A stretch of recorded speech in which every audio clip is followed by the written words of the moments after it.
ഓം ശരവണഭവ. എല്ലാവർക്കും കാർത്തികേയം യൂട്യൂബ് ചാനലിലേക്ക് സ്വാഗതം.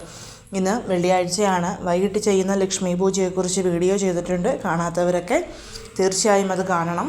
ഇന്നത്തെ വീഡിയോയിൽ ഗുരുവായൂർ ഏകാദശിയാണ്, ഡിസംബർ 1-ാം തീയതി. 24 ഏകാദശി നോറ്റ പുണ്യം കിട്ടാൻ എങ്ങനെയാണ് ഗുരുവായൂർ ഏകാദശി എടുക്കേണ്ടതെന്നും കഴിക്കേണ്ടുന്ന ഭക്ഷണത്തെക്കുറിച്ചും ശ്രദ്ധിക്കേണ്ടുന്ന കാര്യങ്ങളെക്കുറിച്ചുമൊക്കെയാണ് ഇന്നത്തെ വീഡിയോയിൽ ഉൾപ്പെടുത്തിയിരിക്കുന്നത്. വൃശ്ചിക മാസത്തിലെ വെളുത്തപക്ഷ ഏകാദശിയായ ഗുരുവായൂർ ഏകാദശിയാണ് കേരളത്തിൽ ഏറ്റവും പ്രാധാന്യത്തോടുകൂടി നമ്മൾ ആഘോഷിക്കുന്നത്. കാരണം അന്നാണ് ഗുരുവായൂർ ക്ഷേത്രത്തിൽ ഗുരുവും വായുവും കൂടി ചേർന്ന് ഭഗവാൻ മഹാവിഷ്ണുവിനെ പ്രതിഷ്ഠിച്ചത് എന്നാണ് വിശ്വാസപ്രകാരം പറയുന്നത്. അതുകൊണ്ട് തന്നെ ഈ ഒരു പുണ്യദിനത്തിന് വളരെയധികം പ്രാധാന്യവുമുണ്ട്.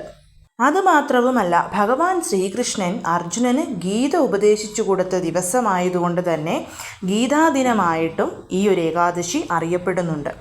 അതുമാത്രവുമല്ല, മോക്ഷദാ ഏകാദശി എന്ന പേരിലും ഈ ഒരു ഏകാദശി അറിയപ്പെടുന്നു. ഈ വർഷത്തെ ഏകാദശി എന്ന് പറയുന്നത് 2025 ഡിസംബർ 1-ാം തീയതിയാണ് വരുന്നത്. അതും തിങ്കളാഴ്ച.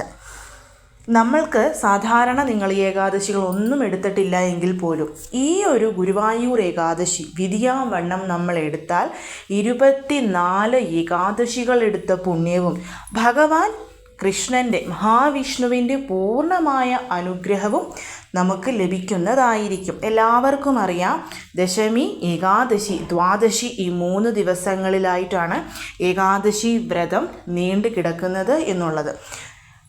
വ്രതം എടുക്കുന്നവരൊക്കെ തന്നെ ഞായറാഴ്ച നവംബർ 30-ാം തീയതി മുതൽ തന്നെ വ്രതമെടുത്ത് തുടങ്ങണം. അന്ന് മുതൽ 3-ാമത്തെ ദിവസമായ ദ്വാദശി വരെ തുടർച്ചയായി വേണം നമ്മൾ വ്രതമെടുക്കാൻ. എല്ലാവർക്കും അറിയാവുന്നതുപോലെ തന്നെ ദശമിയുടെ അന്ന് ഒരൊറ്റ നേരം മാത്രം നമ്മൾ അരിയാഹാരം കഴിക്കാൻ പാടുള്ളൂ. ബാക്കി 2 നേരങ്ങളിൽ പാലോ പഴങ്ങളോ മറ്റെന്തെങ്കിലും ഭക്ഷണമോ കഴിക്കാം. ഏകാദശിയുടെ അന്ന് പൂർണ്ണമായിട്ട് ഉപവസിക്കുക, അതായത് ജലം പോലും കുടിക്കാതെ പൂർണ്ണമായിട്ട് ഉപവസിക്കാൻ സാധിക്കുന്നവർ തീർച്ചയായും ആ രീതി ഫോളോ ചെയ്യണം. ആരോഗ്യം അനുവദിക്കുന്നവർ, അങ്ങനെ അല്ലെങ്കിൽ ജലം മാത്രം കുടിച്ചുകൊണ്ട് ഉപവസിക്കാം. നിങ്ങളുടെ ആരോഗ്യം എങ്ങനെയാണെന്നുള്ളത് നിങ്ങൾക്കറിയാമല്ലോ.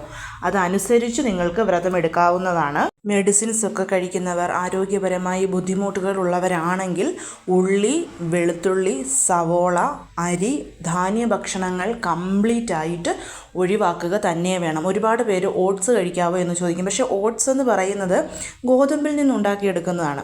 ധാന്യങ്ങൾ നമ്മൾ ഏകാദശി ദിവസം കഴിക്കില്ല, അത് ഒരേ ഏകാദശിക്കും. അതുകൊണ്ട് തന്നെ ഏകാദശി ദിവസം ധാന്യങ്ങൾ കംപ്ലീറ്റ് ആയിട്ട് ഒഴിവാക്കണം. ഗോതമ്പ്, മൈദ, റവ ഇവയൊന്നും നമ്മൾ കഴിക്കാനേ പാടില്ല. പിന്നെ ഭൂമിക്ക് അടിയിൽ വിളയുന്ന കിഴങ്ങ് വർഗ്ഗങ്ങൾ അത് നിങ്ങൾക്ക് കഴിക്കാവുന്നതാണ്. അതേപോലെ തന്നെ ഫ്രൂട്ട്സ് ജ്യൂസ് ആക്കിയിട്ടോ അങ്ങനെ അല്ലെങ്കിൽ അല്ലാണ്ട് ഒക്കെ ആയിട്ട് അത് നിങ്ങൾക്ക് കഴിക്കാവുന്നതാണ്. പക്ഷേ ധാന്യവർഗ്ഗങ്ങൾ നമ്മൾ ഒഴിവാക്കണം. അതേപോലെ തന്നെയാണ് ഉള്ളിയും വെളുത്തുള്ളിയും. പിന്നെ പച്ചക്കറികളൊക്കെ വെറുതെ ഷാലോ ഫ്രൈ ചെയ്ത് വേവിച്ച് കഴിക്കാൻ, അങ്ങനെ കഴിക്കുന്നവർക്ക് അത് വേണമെങ്കിലും കഴിക്കാവുന്നതാണ്. അതേപോലെ തന്നെ സാലഡ്സ് ഒക്കെ ഉണ്ടാക്കി അത് കഴിക്കാവുന്നതാണ്. അപ്പം ആ രീതിയിലൊക്കെ വ്രതം എടുക്കാം. ആ ഒരു രീതിയിൽ എടുക്കുന്ന വ്രതത്തിന് വളരെയധികം മാഹാത്മ്യവും ഉണ്ട്. പിന്നെ പിറ്റേന്ന് ദ്വാദശിയുടെ അന്ന് നമ്മൾ ദ്വാദശി പണവും സമർപ്പിച്ച് ആ ഒരു വ്രതം വീടും. പക്ഷേ എന്നാലും അന്നത്തെ ദിവസം മുഴുവൻ നിങ്ങൾ വ്രതത്തിൽ തന്നെയാണ്. നോൺ വെജ് ഒന്നും കഴിക്കാൻ പാടില്ല. അന്നും കൂടി നമ്മൾ ഭഗവാന് വേണ്ടിയിട്ട് വ്രതം എടുക്കണം. പാരണ വീട്ടിൽ കഴിഞ്ഞു കഴിഞ്ഞാൽ നമ്മൾക്ക് സാധാരണ ആയിട്ടുള്ള ഭക്ഷണങ്ങൾ കഴിക്കാം, അതിൽ തെറ്റില്ല. പക്ഷേ അപ്പോഴും ഒരു നേരം അരിയാഹാരം കഴിക്കുന്നതാണ് ഏറ്റവും ഉത്തമമായിട്ടുള്ള കാര്യം എന്ന് പറയുന്നത്. എന്നിട്ട് വിഷ്ണു ക്ഷേത്ര ദർശനം നടത്തി തീർത്ഥം സേവിച്ച്, ക്ഷേത്രത്തിൽ പോകുന്നവരാണെങ്കിൽ തീർത്ഥം സേവിച്ച് നിങ്ങൾക്ക് വ്രതം മുറിക്കുക. ഇനി ക്ഷേത്രത്തിൽ പോകാൻ സാധിക്കാത്തവർ വീട്ടിൽ ഒരു ചെറിയ ഗ്ലാസ്സിൽ വെള്ളമെടുത്ത് അതിൽ പച്ചരി, മലര്, അങ്ങനെ അതുപോലെ തന്നെ തുളസിയില ഇതൊക്കെ ഇട്ടിട്ട് വ്രതം. ഇപ്പം ഞാനൊക്കെ ചെയ്യുന്നത് ഏകാദശിയുടെ അന്ന് രാവിലെ ഒരു ഗ്ലാസ്സിൽ വെള്ളം എടുത്തിട്ട് അതിനകത്ത് കുറച്ച് പച്ചരി ഇടും, അതേപോലെ തന്നെ കുറച്ച് തുളസിയിലയും ഇടും. തുളസിയില ഇട്ടിട്ട് ഭഗവാന് മുൻപിലായിട്ട് വെക്കും, മലര് വിട്ടിട്ട്. എന്നിട്ട് അതാണ് ദ്വാദശിയുടെ അന്ന് രാവിലെ കുടിച്ച് പാരണ വീടുന്നത്. നിങ്ങൾക്ക് അന്ന് രാവിലെ, അതായത് ദ്വാദശിയുടെ അന്ന് രാവിലെ ആണെങ്കിൽ എടുത്തു വെച്ചിട്ട് കുടിച്ച് പാരണം ഇവിടെ. അതൊക്കെ നിങ്ങളുടെ ഓരോരുത്തരുടെ ഇഷ്ടമാണ്. ഏത് രീതിയിൽ നിങ്ങൾ സാധാരണ എങ്ങനെയാണോ വ്രതം വീടുന്നത് ആ രീതിയിൽ നിങ്ങൾക്ക് വ്രതം വീടാവുന്നതാണ്. അതേപോലെ തന്നെ ഏകാദശിയുടെ ഏറ്റവും വളരെയധികം പ്രാധാന്യമുള്ള ഹരിവാസര സമയമാണ്. സാധാരണ ഗുരുവായൂർ ക്ഷേത്രത്തിലൊക്കെ ഈ ഒരു സമയത്ത് എല്ലാവരും ഉറങ്ങാതെ ഇരുന്ന് നാമം ജപിക്കും. നിങ്ങൾക്ക് ഉറങ്ങാതെ ഇരുന്ന് ഭഗവാനെ സ്തുതിക്കാൻ സാധിക്കുമെന്നുള്ളവർക്ക് തീർച്ചയായും ആ ഏകാദശി രാത്രി മൊത്തം, അതായത് ഡിസംബർ 1 രാത്രി മുഴുവൻ നിങ്ങൾക്ക് ഉറങ്ങാതെ ഇരുന്ന് നാമം ജപിക്കാവുന്നതാണ്. അതൊക്കെ ഓരോരുത്തരുടെ ഇഷ്ടമാണ്. അപ്പം നമ്മൾക്ക് ഈ ഒരു ഹരിവാസര സമയം വരുന്നത് എപ്പോഴാണെന്ന് നോക്കാം. ഈ വർഷത്തെ ഹരിവാസര സമയം വരുന്നത് 2025 ഡിസംബർ 1 തിങ്കളാഴ്ച പകൽ 1:33 ആരംഭിച്ചിട്ട് രാത്രി 12 മണിക്കാണ് ഹരിവാസര സമയം അവസാനിക്കുന്നത്. സോ നിങ്ങൾക്ക് ആ രാത്രി 12 മണി വരെ, അതായത് പകൽ 1:30 മുതൽ രാത്രി 12 മണി വരെ ഉറങ്ങാതെ ഇരിക്കാൻ സാധിക്കുമെങ്കിൽ തീർച്ചയായിട്ടും ചെയ്യണം. അതേപോലെ ആ ഒരു ടൈം ഓഫ് പീരീഡിൽ മൗനവ്രതം എടുക്കുന്നതും ജലം പോലും കുടിക്കാതെ ഉപവസിക്കാൻ സാധിക്കുമെങ്കിൽ, അതായത് കംപ്ലീറ്റ് ആയിട്ട് ഏകാദശി പീരീഡിൽ ജലം പോലും കുടിക്കാതെ ഉപവസിക്കാൻ സാധിക്കാത്തവർക്ക് ഈ ഒരു 1:30 മുതൽ 12 മണി വരെയുള്ള സമയം വരെയെങ്കിലും ജലം മാത്രം കുടിച്ചുകൊണ്ടോ അല്ലെങ്കിൽ ജലം പോലും കുടിക്കാതെയോ ഉറങ്ങാതെ ഇരുന്ന് ഭഗവാന്റെ നാമങ്ങൾ ചൊല്ലിക്കൊണ്ട് നിങ്ങൾക്ക് വ്രതമെടുത്ത് പ്രാർത്ഥിക്കാവുന്നതാണ്. ഈ സമയത്ത് നാരായണീയം, ഭഗവത്ഗീത, അതേപോലെ തന്നെ 10,001 പ്രാവശ്യമോ 20,001 പ്രാവശ്യമോ ഓം നമോ നാരായണായ, ഓം നമോ ഭഗവതേ വാസുദേവായ തുടങ്ങിയ കാര്യങ്ങളൊക്കെ നമുക്ക് ചൊല്ലാവുന്നതാണ്. അതുമാത്രവുമല്ല, പരദൂഷണം പറയുക, ആരെങ്കിലും കുറ്റം പറയുന്ന അത് കേൾക്കുക, ഈ വക കാര്യങ്ങളിൽ നിന്നൊക്കെ ഈ ഒരു ടൈം ഓഫ് പീരീഡിൽ നമ്മൾ ഒഴിഞ്ഞു നിൽക്കണം. ഭഗവാന്റെ സാന്നിധ്യം ഭൂമിയിൽ വളരെയധികം ഉണ്ടാകുന്നതാണ് ഈ ഒരു ഹരിവാസര സമയം എന്ന് പറയുന്നത്. സോ നിങ്ങൾക്ക് ഏകാദശിയുടെ അന്ന് രാവിലെ ഭഗവാന് വേണ്ടിയിട്ട്, നമ്മൾ കഴിഞ്ഞ പ്രാവശ്യം ഞാൻ നിങ്ങളോട് പറഞ്ഞിരുന്നു, കടാവിളക്ക് കൊളുത്തി വെച്ച് പ്രാർത്ഥിക്കണം എന്ന്. 2 പേര് അത് ചെയ്തിട്ട് അവർക്ക് ഫലം കിട്ടിയെന്ന് പറഞ്ഞിട്ടുണ്ടായിരുന്നു. സോ നിങ്ങൾക്ക് കടാവിളക്ക് കൊളുത്തി വെക്കാം. ഏകാദശിയുടെ അന്ന് രാവിലെ, തിങ്കളാഴ്ച രാവിലെ മുതൽ വൈകിട്ട് രാത്രിയിൽ 12 മണി വരെ ഭഗവാന് വേണ്ടിയിട്ട് അങ്ങനൊരു കടാവിളക്ക് കൊളുത്തി വെച്ച് പ്രാർത്ഥിക്കാവുന്നതാണ്. ഇനി 12 മണി വരെ പറ്റിയില്ലെങ്കിലും രാവിലെ 6 മണിക്ക് കൊളുത്തിയിട്ട് വൈകിട്ട് 6 മണി വരെ ഭഗവാന് വേണ്ടിയിട്ട് അങ്ങനെ കൊളുത്തി വെച്ച് നിങ്ങൾക്ക് പ്രാർത്ഥിക്കാവുന്നതാണ്. ഇതൊക്കെ വളരെ വളരെ നല്ല ഫലങ്ങൾ തന്നെ നമുക്ക് തരുന്നതാണ്. ഞാൻ പറഞ്ഞു 24 ഏകാദശി നോറ്റ പുണ്യം കിട്ടും. അതിനേക്കാൾ കൂടുതൽ നമ്മുടെ 7 തലമുറ വരെയുള്ള സന്തതി പരമ്പരകൾക്ക് ഈ ഒരു പുണ്യം ലഭിക്കുമെന്നാണ് പറയുന്നത്. അതുകൊണ്ട് തന്നെ കഴിയുന്നതും ഈ വീഡിയോ കാണുന്ന എല്ലാവരും അന്നത്തെ ദിവസം നിങ്ങളെക്കൊണ്ട് സാധിക്കുന്ന രീതിയിൽ ഏകാദശി വ്രതം അനുഷ്ഠിക്കാൻ ശ്രമിക്കണം. തിഥികളിൽ 11ാമത്തെ തിഥിയായ ഏകാദശി നമുക്ക് പ്രദാനം ചെയ്യുന്നത് 11 ധർമ്മങ്ങളാണ്.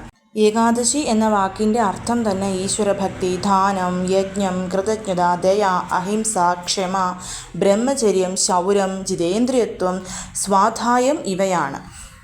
ഇവ തന്നെയാണ് ഏകാദശി വ്രതം അനുഷ്ഠിക്കുന്ന ഏതൊരു വ്യക്തിയും പാലിക്കേണ്ടുന്ന കാര്യങ്ങളും. ഈ ധർമ്മങ്ങൾ നമ്മൾ പാലിച്ചാൽ മനോമാലിന്യങ്ങൾ അകന്ന് നമ്മൾ നല്ല വ്യക്തികളാകും. അതുകൊണ്ട് തന്നെയാണ് വിഷ്ണു പ്രീതികരമായ ഏകാദശി വ്രതം നോൽക്കുന്നതിൻ്റെ ലക്ഷ്യം എന്ന് പറയുന്നത്. 24 ഏകാദശികളിൽ അതിശ്രേഷ്ഠം വൃശ്ചിക മാസത്തിലെ ഗുരുവായൂർ ഏകാദശിയും ധനുമാസത്തിലെ സ്വർഗവാതിൽ ഏകാദശിയുമാണ്. അതുകൊണ്ട് തന്നെ ഈ 2 ഏകാദശികൾ അനുഷ്ഠിച്ചാൽ തന്നെയും നമ്മുടെ ജീവിതത്തിലെ സർവ്വപാപങ്ങളും അകന്ന് സർവ്വസമ്പൽ സമൃദ്ധിയും ജീവിത സൗഭാഗ്യങ്ങളും ലഭിക്കുമെന്നാണ് പറയുന്നത്. ഏകാദശിയിലെ ഹരിവരാസ സമയത്ത് ചൊല്ലേണ്ടുന്ന മന്ത്രങ്ങളെക്കുറിച്ച് ഞാൻ പറഞ്ഞു. അതിൽ തന്നെ വിഷ്ണു ശതനാമ സ്തോത്രം എന്ന് പറയുന്ന ഒരു സ്തോത്രമുണ്ട്. ആ ഒരു സ്തോത്രം ഈ ഒരു ദിവസം, ഈ ഒരു ഹരിവാസര സമയത്ത് ഏതൊരു വ്യക്തിയാണോ ജപിക്കുന്നത് അവൻ്റെ അത്രമേൽ പ്രധാനപ്പെട്ട ഒരു മനോകാമന ഭഗവാൻ സാധിച്ചു തരും എന്നാണ് പറയുന്നത്. ഭഗവാന്റെ 100 നാമങ്ങളെ പ്രകീർത്തിക്കുന്നതാണ് ഈ ഒരു വിഷ്ണു ശതനാമ സ്തോത്രം എന്ന് പറയുന്നത്. ഞാൻ തീർച്ചയായിട്ടും അതിൻ്റെ ഒരു ഷോർട്സ് ഇന്നോ അല്ലെങ്കിൽ നാളെയോ ആയിട്ട് ചെയ്തേക്കാം. അത് എല്ലാവരും കഴിയുന്നതും നിങ്ങളത് നോക്കണം. നിങ്ങൾക്ക് യൂട്യൂബിലോ ഗൂഗിളിലോ സെർച്ച് ചെയ്താൽ തീർച്ചയായും വിഷ്ണു ശതനാമ സ്തോത്രം ലഭിക്കും. ഈ ഒരു ഗുരുവായൂർ ഏകാദശി ദിവസം വരുന്ന ഹരിവാസര സമയത്ത് ഒരു തവണയെങ്കിലും നിങ്ങൾ ആ ഒരു വിഷ്ണു ശതനാമ സ്തോത്രം ജപിക്കാനായിട്ട് ശ്രദ്ധിക്കണം. അതിൻ്റെ ഫലങ്ങൾ എന്ന് പറയുന്നത് വളരെ വളരെ മഹനീയമായിട്ടുള്ള കാര്യമാണ്. ഏകാദശി ദിവസം ക്ഷേത്ര ദർശനം നടത്തുന്നവർ ഭഗവാന് മഞ്ഞപ്പെട്ട്, തൃക്കൈ വെണ്ണ, നെയ്ദീപം, തുളസിമാല ഇവയൊക്കെ സമർപ്പിക്കണം. വീട്ടിൽ ഭഗവാന്റെ വിഗ്രഹം ഫോട്ടോയൊക്കെ ഉള്ളവർ നിങ്ങളുടെ കയ്യിൽ എത്ര വിഗ്രഹമുണ്ടെങ്കിലും അവയൊക്കെ അന്നത്തെ ദിവസം ഒന്ന് തുടച്ച് അതിലൊരു മഞ്ഞ കളറിലെ പൂവോ അല്ലെങ്കിൽ തുളസി ഇലയോ ഒക്കെ സമർപ്പിക്കണം. വീട്ടിൽ ഭഗവാന്റെ വിഗ്രഹം പൂജാമുറിയിലുള്ളവർ തീർച്ചയായിട്ടും ഭഗവാന് തുളസി മാലയൊക്കെ സമർപ്പിച്ച് അഷ്ടോത്തരം ചൊല്ലി അർച്ചന ചെയ്യാൻ സാധിക്കുന്നവർ അതൊക്കെ ചെയ്യണം. ഭഗവാൻ അന്നത്തെ ദിവസം തീർച്ചയായിട്ടും നെയ്ദീപം സമർപ്പിക്കണം. അതേപോലെ തന്നെ അവൽ സമർപ്പിച്ച് ഭഗവാനെ പ്രാർത്ഥിക്കണം. നാരായണീയം, ഭഗവത്ഗീത ഇതൊന്നുമില്ലാത്തവർ ഈ ഒരു വിഷ്ണു സഹസ്രനാമ സ്തോത്രം അല്ലെങ്കിൽ നിങ്ങൾ ഭഗവാൻ ഒരു സങ്കല്പം ചെയ്യുക. ഞാൻ ദശമി, ഏകാദശി, ദ്വാദശി ഈ 3 ദിവസങ്ങളിലായിട്ട് ഭഗവാന്റെ ഓം നമോ നാരായണായ അല്ലെങ്കിൽ ഓം നമോ ഭഗവതേ വാസുദേവായ ഇതിലേതെങ്കിലും ഒരു മന്ത്രം 10,001 പ്രാവശ്യമോ 20,001 പ്രാവശ്യമോ കുറഞ്ഞത് 5,001 പ്രാവശ്യമെങ്കിലും ചൊല്ലി ഭഗവാന് സമർപ്പിച്ചേക്കാമെന്നുള്ളത് അത് തീർച്ചയായും നിങ്ങളുടെ ആഗ്രഹ പൂർത്തീകരണത്തിന് നിങ്ങളെ സഹായിക്കുന്നത് തന്നെയാണ്. ഇനി നമുക്ക് പാരണ വീഴേണ്ടുന്ന സമയം കൂടിയിട്ടൊന്ന് നോക്കാം. പാരണ വീഴേണ്ടത് പിറ്റേ ദിവസം, അതായത് ഡിസംബർ 2-ാം തീയതിയാണ്. പാരണ വീഴേണ്ടുന്ന സമയം എന്ന് പറയുന്നത് ഡിസംബർ 2-ാം തീയതി രാവിലെ 6:52-നും 9:06-നും ഇടയ്ക്കുള്ള സമയമാണ്. ആ ഒരു സമയത്ത് വേണം നിങ്ങൾ പാരണ വീഴാൻ വേണ്ടിയിട്ട്. പിന്നെ അന്നത്തെ ദിവസം ഭഗവാൻ എല്ലാവർക്കും, കുറൂരമ്മയ്ക്കും പൂന്താനത്തിനുമൊക്കെ ദർശന സൗഭാഗ്യം കൊടുത്ത ദിവസമാണ്. തീർച്ചയായും നിർമ്മലമായ മനസ്സോടും ശുദ്ധമായ ഭക്തിയോടുമൊക്കെ കൂടി നമ്മൾ വ്രതമെടുത്താൽ കാറ്റായോ മഴയായോ ദീപം നാളമായിട്ടോ ഭഗവാൻ നമുക്ക് ദർശനം തന്നിരിക്കും. അതുകൊണ്ട് തന്നെ എല്ലാവരും കഴിയുന്നതും വ്രതമെടുക്കണം. അതേപോലെ തന്നെയുള്ള മറ്റൊരു കാര്യം എന്ന് പറയുന്നത്, എപ്പം എല്ലാ ഏകാദശിക്കും ഞാൻ പറയുന്നതാണ്, അന്നദാനം ചെയ്യാനായിട്ട് ഏറ്റവും ശ്രേഷ്ഠമായൊരു ദിവസമാണ്. സോ നിങ്ങൾ അന്നദാനം ചെയ്യണം. ദ്വാദശി പണം ഇപ്പം ക്ഷേത്രത്തിൽ പോകാൻ പറ്റുന്നവർക്ക് അങ്ങനെ സമർപ്പിക്കാം. അങ്ങനെ അല്ലാത്തവർ വീട്ടിൽ നിങ്ങൾ ദ്വാദശി പണം ഭഗവാന് സമർപ്പിക്കണം. അത് നമ്മൾ ഭഗവാന് കൊടുക്കുന്ന നമ്മുടെ ഒരു സ്നേഹമാണ്. തീർച്ചയായും ഭഗവാനത് സ്വീകരിച്ച് നമുക്ക് എല്ലാ നന്മകളും തരും. സോ എല്ലാവരും ഈ രീതിയിൽ ഗുരുവായൂർ ഏകാദശി എടുക്കാനായിട്ട് ശ്രമിക്കണം. പീരിയഡ്സും അതുപോലെ പുലയോ വാലായ്മയോ ഒക്കെ ഉള്ളവരാണ് നിങ്ങൾ, ഞങ്ങൾക്ക് എടുക്കാൻ പറ്റില്ലല്ലോ എന്നോർത്ത് വിഷമിക്കുന്നവരാണെങ്കിൽ അതൊന്നും വേണ്ട. നിങ്ങൾ സാധാരണ വ്രതം എടുക്കുന്നത് പോലെ തന്നെ വ്രതം എടുത്തോളൂ. നമുക്ക് ക്ഷേത്ര ദർശനം നടത്താനോ അതേപോലെ തന്നെ വിളക്ക് കൊളുത്താനോ ഒന്നും പറ്റില്ലെന്നുള്ളൂ. നമ്മുടെ ഉള്ളിൻ്റെ ഉള്ളിലാണ് ഭഗവാൻ ഇരിക്കുന്നത്. ആ ഒരു വിശ്വാസത്തോടു കൂടി നിങ്ങൾക്ക് ഏകാദശി വ്രതം എടുക്കാവുന്നതാണ്. ബാക്കിയൊക്കെ ഭഗവാൻ നോക്കിക്കോളും. എല്ലാവരും ഏകാദശി വ്രതം എടുക്കാനായിട്ട് ശ്രമിക്കണം. എല്ലാവരെയും ഭഗവാൻ അനുഗ്രഹിക്കട്ടെ. ഓം ശരവണ ഭവ.